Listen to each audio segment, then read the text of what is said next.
Ito mga tropa, no? Medyo maulan po dito sa Quebec, Canada. Ito check natin. Ayan, no? Lakas ng hangin.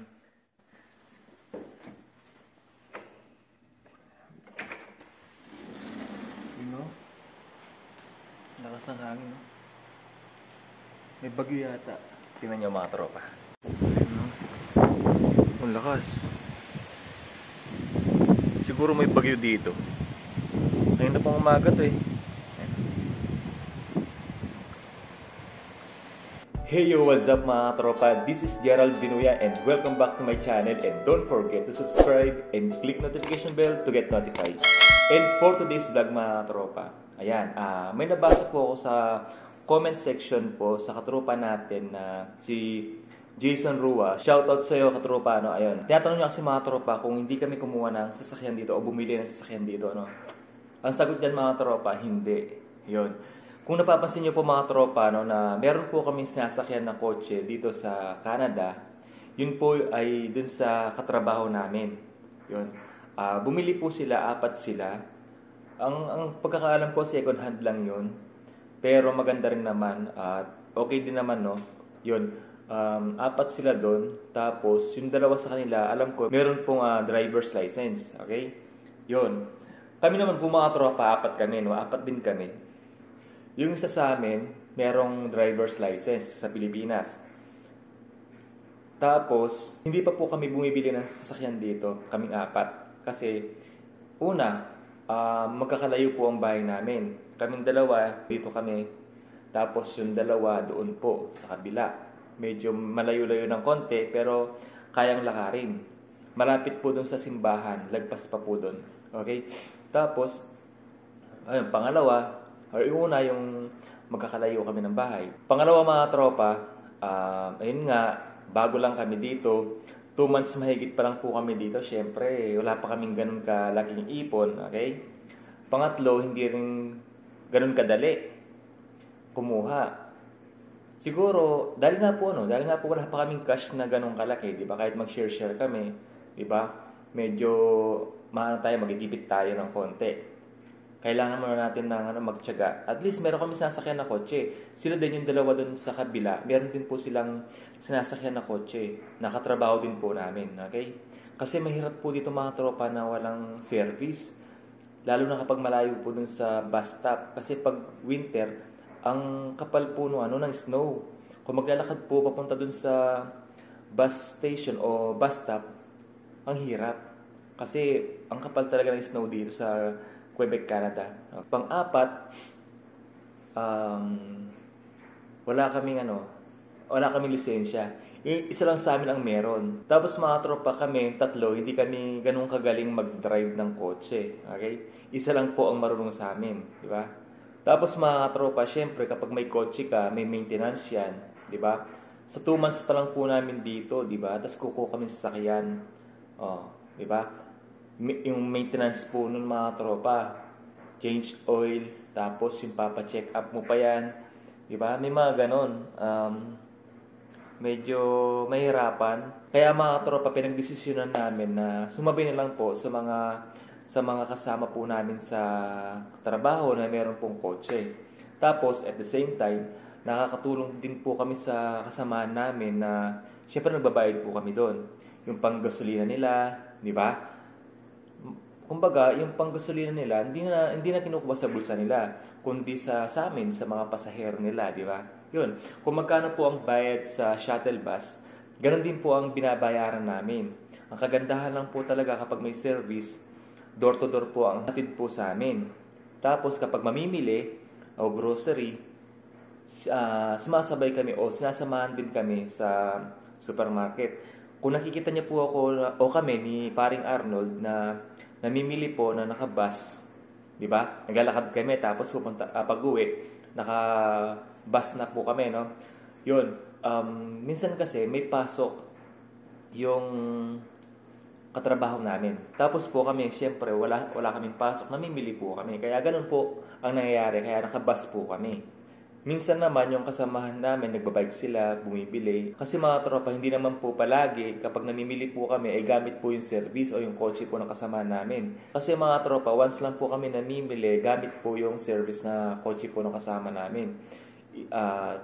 Sa 2 weeks, once lang po kami namimili na nakakotse. Yun.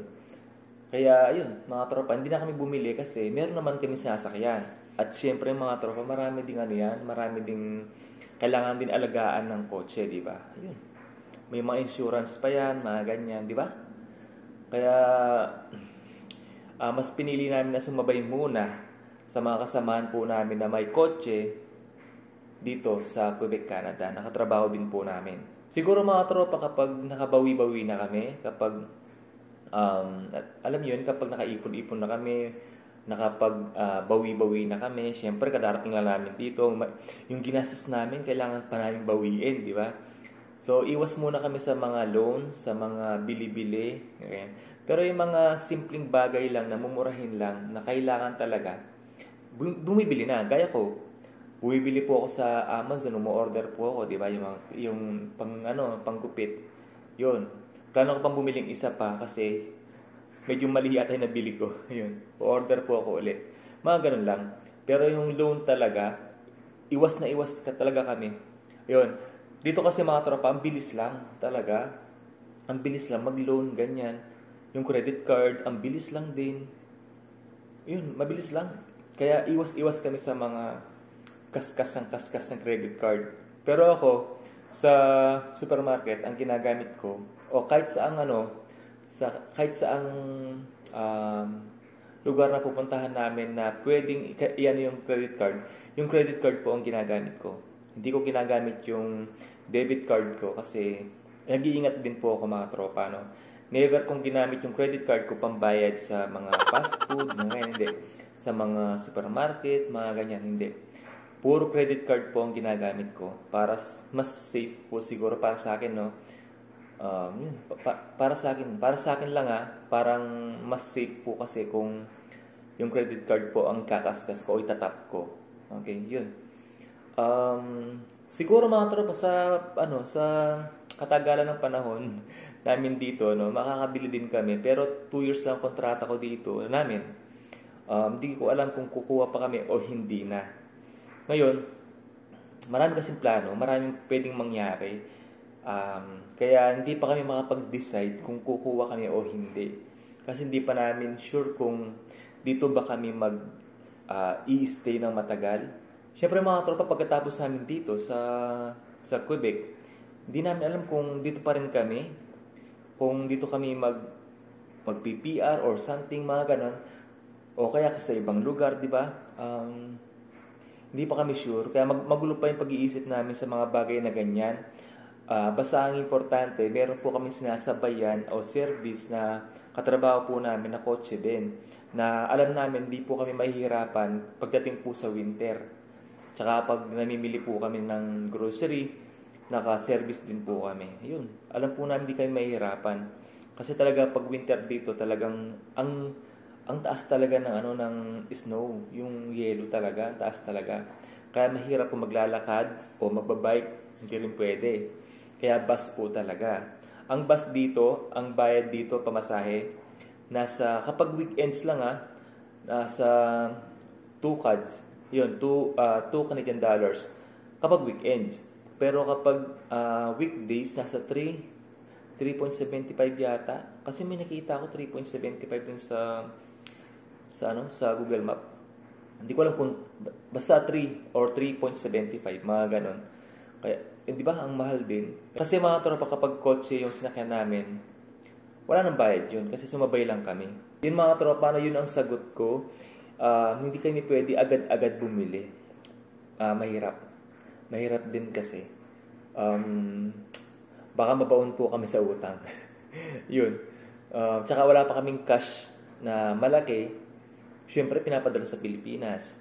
May pamilya sa Pilipinas, di ba? Yun. Kaya mga tropa, pigil pa kami bumili ng kung ano-ano na mahal talaga. Okay? Ayun mga tropa, sana nasagot ko yung tanong mo ni katropang Jason Roa. Ayan, maraming salamat sa tanong mo. At least, na-share ko to, no. Madami na din kasi nakakita na na nakakotse kami at marami din nagko-comment na yung nasan yung service mo, yung kotse mo, hindi po sa amin 'yon, sa katrabaho namin. 'Yon.